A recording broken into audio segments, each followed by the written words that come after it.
Maintenant, on va regarder qu'est-ce que la valorisation énergétique. Finalement, c'est le V dans la hiérarchie des 3 RV. Donc, après avoir regardé la réduction, le réemploi, le recyclage, on regarde la valorisation énergétique si c'est possible. Qu'est-ce que c'est, en fait, la valorisation énergétique?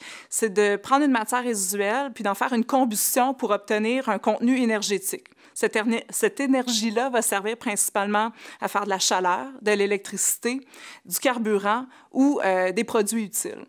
Il existe différentes technologies de valorisation énergétique. Les plus connues sont l'incinération avec récupération de chaleur, la pyrolyse et la gazéification.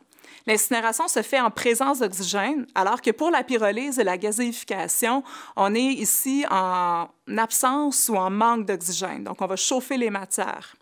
Et la valorisation énergétique, il faut vraiment le voir pour des matières qui ont peu de débouchés ou pour lesquelles le recyclage est difficile. Pensons notamment aux tapis, aux bardeaux d'asphalte, aux bois traités.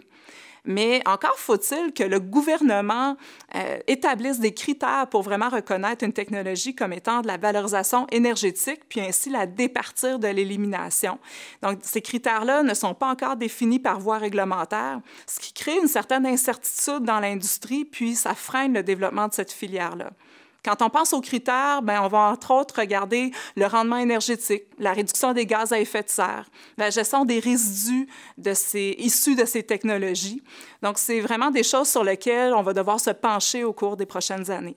En conclusion, on a pu voir que le recyclage des matières, à la fois organiques et inorganiques, de même que la valorisation, permettent de donner une nouvelle vie aux ressources. Mais pour mettre en place ces stratégies de circularité, encore faut-il que tous les acteurs de la chaîne de valeur travaillent ensemble. On pense aux citoyens, aux municipalités, aux entreprises, mais aussi aux acteurs gouvernementaux. On se rend compte aussi qu'il y a beaucoup de chemin qui a été parcouru dans les dernières années, mais il y a encore des défis à relever. Donc, si on y travaille vraiment, qu'on travaille à trouver des solutions, on peut espérer qu'on va avoir une belle amélioration au niveau de ces stratégies-là au cours des prochaines années. Sur ce, je vous remercie.